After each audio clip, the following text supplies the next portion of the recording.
week we are fully charged. And something else we haven't been doing that will help me greatly. Ready for a clap? I don't know how many times to do it. Let's do it one more time. Okay. That helps me sync the audio with the video, which has been an ongoing problem. Now you've done it so many times. All right. Welcome to Little Talk. Hey, good morning. It's Tuesday. You know, we always talk about doing these on Wednesdays, but we have done them quite frequently on Mondays and Tuesdays. Our Wednesdays are booked. Yeah. It's just the beginning of the week. I know. There's no time anymore. But however, though, Wednesday mornings are my favorite podcast morning. Well, those are the real mornings. We'll explain a little later on why we're doing it on Tuesday. You may see it today. You may see it tomorrow. Who knows? And it's a dreary Tuesday out. Yep. But it's a very cozy fall Tuesday out. It's leather jacket weather. It's jacket time, my man. You're wearing a leather jacket today. Well, you're not wearing it right now, but you wore one. Yeah, I wore one in the rain. Yeah, I walked in. Sydney said, "You look like a biker," and I said, "That's what I was going for." So, yeah. So for our Tulsa peeps that are listening, as you know, it very much rained the entire day yesterday. It's supposed to rain much this morning. I don't see it raining out right now. Maybe it's drizzling and we just can't see from here. Yeah, it's hard to know. But, man, it's good to have fall here. This is good. It is. And last week I was in Branson. Yeah. Hey, how was that? It was great. And the first day we were there, it was 40 degrees. Sounds amazing. Do you know what happens? A little too cold. Do you know what happens on a roller coaster at 40 degrees, Sam? A little chilly. Get a little teary. First off, you're having fun. You get a little teary. But yeah, those frozen tears start coming out of your eyes. Crazy. And the kids were like, "Let's go to the front of Thunderation." And I was like, "Why?" So we get in the front, and we're all like laughing. Our eyes are closed. They're just like frozen shut from the watery eyes. Yeah. Did you have kind of the whole place to yourself? Given you were there Monday. No, you don't know. You were there a Wednesday, Thursday. Yeah, we got there Wednesday around noon. Went straight into the park, and honestly rode every roller coaster some twice inside 2.5 hours. What? There was no lines. And so, the thing was we had a whole other day there. But I'm starting to realize if you go in the off-season to Silver Dollar City, you can knock the entire park out in an afternoon because no lines. So, it's beautiful. Yeah, we had a good time. Good. I'm glad you had a good time. The funny thing is Sydney was in Branson literally 2 days before. There's like 2 ships sailing in the night. Yeah, I saw that. I knew she went somewhere, but I didn't know where she went. I love that Soup was in Branson for the week. Are you kidding me? What are the odds? That's happened with Katie at Disneyland before, too.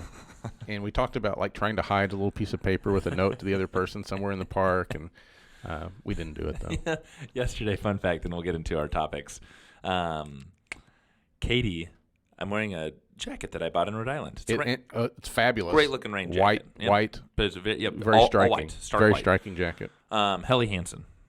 Phenomenal brand. Anywho, I'm probably going to get one. Katie Kite goes, "Sam, did you know that your jacket brand is from Norway?" And I go, "Yes, Katie, I do." Katie's full of fun facts. I'm printing something, and I'm thinking, I'm like, wait a minute. I go, "Katie, how do you know that?" And what was her answer, Roop? Well, Epcot, and I was just like, of course, there's a Disney reference. Oh my God! Well, that makes sense. That's always got to be your first guess. God love our Katie Kite. Speaking of, her son was up here selling candy bars yesterday. Chris Kaiser's wife was in the office yesterday, and they all said, "Hey, see you on Monday." Monday, dude. What's going on Monday? Our first Halloween party. Halloween trick or treat since COVID. Yeah, with the kids and everything. Thank God, Matt's coming up. I want to ask you real quick about the candy. Mm-hmm. How many bars did you buy? I bought 9. I wanted 10, but he was 1 short. Oh, okay. So I bought 5, and I said, "You need to go see Mr. Littlefield," and tell him Root bought 5 and he has to buy 10. Okay, do you want to know what he said to me? So when Quinn's here, Katie's son. Katie Kite brings her son Quinn. You know, when there's fall break, and so Quinn, and every time I see Quinn, I go up to him and I go, "Hey, how much are you billing me today?" AKA, how much you charging me? Right. What's your hourly rate? And he always goes, "Nothing, free." I'm like, wow, that's awesome. We need to work on that, but that's fantastic. He came to collect, though, didn't he? So yesterday, he goes, "Hey, I'm not billing you, but I'm going to take your money." And Katie's husband Sean was here, and he goes, "Quinn," and I go, "No, we have a little inside joke." It was super cute. Yeah. So we have Littlefield Halloween next week. Yeah, it's going to be fantastic. Thank goodness. I understand you have a new costume. Oh, I have a new costume. We'll talk about it on the podcast next week. It's going to be great. Okay, what else? We just had, while I was in Branson. So you're in Branson. Chelsea and Brock were. They were in Louisville, Kentucky with Grasshopper. Louisville. They were with Grasshopper for Equip Expo. Yeah. They had a fabulous time. Said it went really well. Had some good dinners. Okay, get this. Grasshopper has someone that grills for lunch at the trade show. Oh, wow. You got burgers, chili, chicken. You don't have to go buy stuff. I was Wait, like, well, that's amazing. Is it for just the crew there or the for crew there, everybody? yeah. Oh, that's really nice. Well, and then I was thinking, I was like, okay, that's a great way with, I don't know, with like, if there's a prospective customer, like, hey, Sam, do you want a cheeseburger? I'd be like, heck yeah. So are you going to, am I hearing we're going to have food trucks down in the lobby? Jump Sponsored by Sam Littlefield soon? That's going to be nice. So anyway, they had a great time. And with that being said, we are on the road to Moundridge. So it is a Grasshopper full week tomorrow. Hit the road, I think, 6:30 or 6:45. Chelsea was like, yeah, we need to hit the road at 6. And I was like, well, what time's the meeting? Well, 10. I go, it doesn't take 4 hours to get to Moundridge. She does that to me, well, too. we should do 6:30. And I said, you and I are going to leave at 6:45. And we'll get there. We'll get treats. And we will. She and I have gone rounds about. She be here forgets. at 6. Be here at 6. I'm there at 6, and she shows up at 6:20. Then, by the way, Dude. no bueno. That's not a good way to start your morning. Dude. Yeah. So anyway, to our friends at Grasshopper, we're excited to see you tomorrow.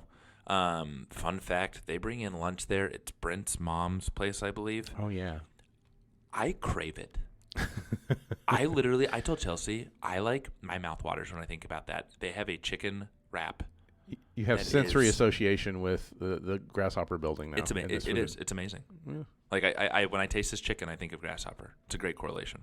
Grasshopper mowers, to be clear, not yes. chocolate-covered grasshoppers. Have you had that? Have you ever had a chocolate? No. So I thought about it at the fair, like doing some crickets or grasshoppers on like my hot dog. It's most if it's covered in chocolate or they're fried, you're mostly having the fried or the chocolate taste. It's a little gooey. But if I'd put like a little nugget bar and a little grasshopper bar and I didn't tell you the difference, it would just crunchy. You wouldn't know. You wouldn't know. Heck, I probably had a couple grasshoppers in my life. I don't know if we should talk about this on camera, but I'm going to anyhow. Oh, what's that? So in college, did you ever do goldfish?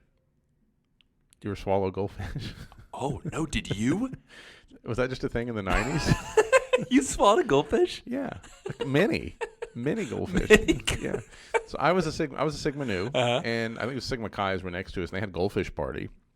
So the whole campus would go to it, and it's called a goldfish party because there were. I mean, I told Carrie about this, and she's like, "You're a monster," and I was like, "Well, you eat fish, it's fine." But yeah, you swallow live goldfish. Was there a weird? Chase it with beer. Oh my God, no!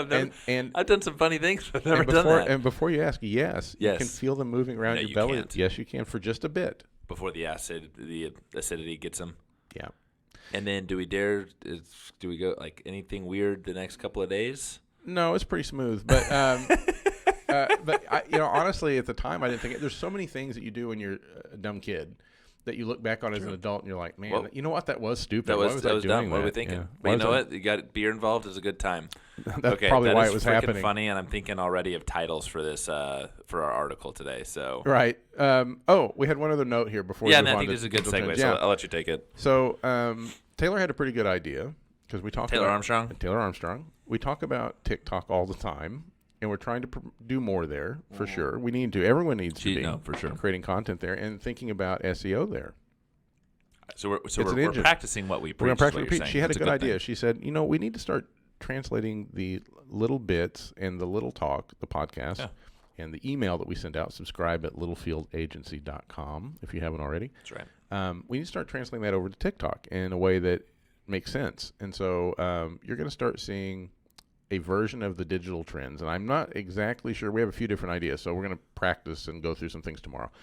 But you're going to start seeing some of this translated over. Not necessarily me and Sam. No, but people are done with me and Sam. No, people are done with us. That's fine. We're on YouTube. That's enough. But we even had a hater at one point. Remember that one? At least one. There was a lady out there who was hating on us. Yeah, I forgot about her. I think it's just Chelsea and another name.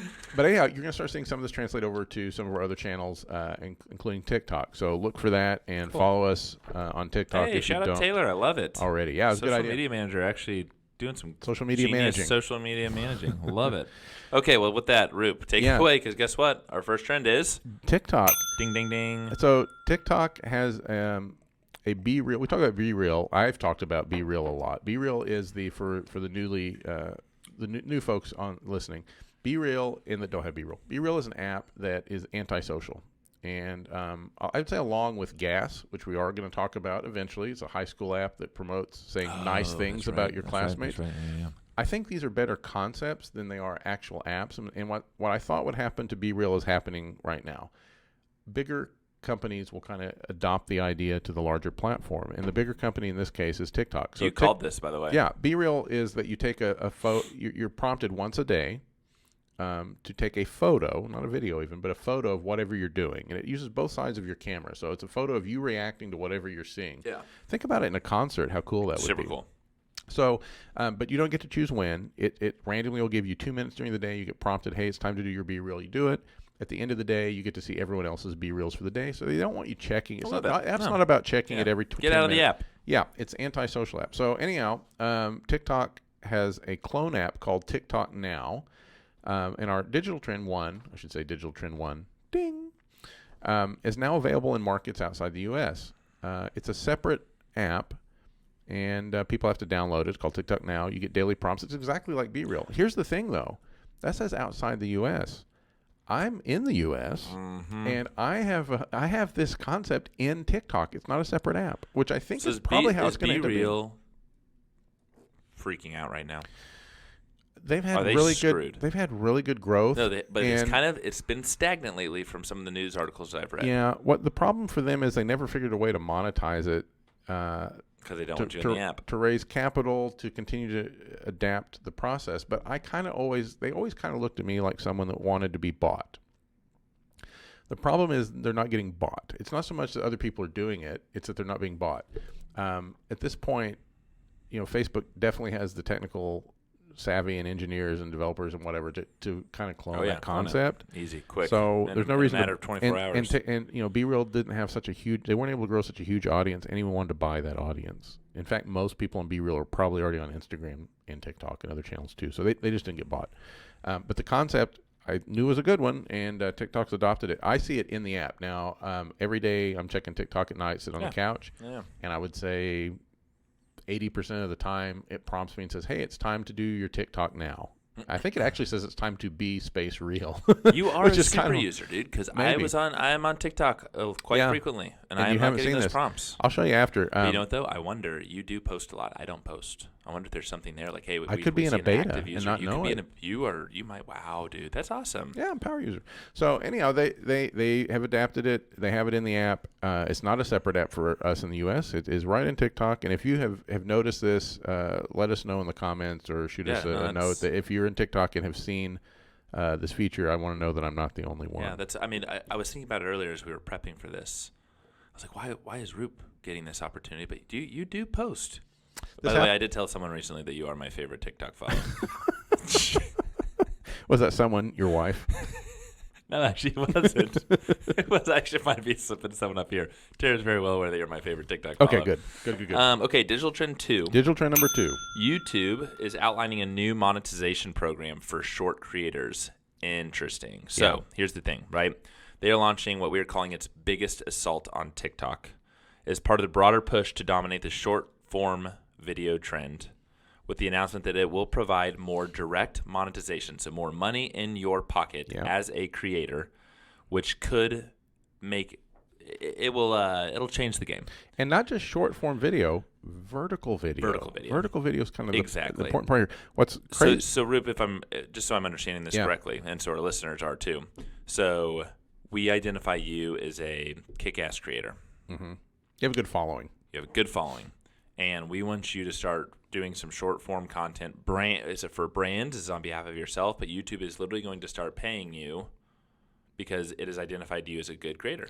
Well, here's what YouTube does really well in that they've kind of built up Google owns YouTube.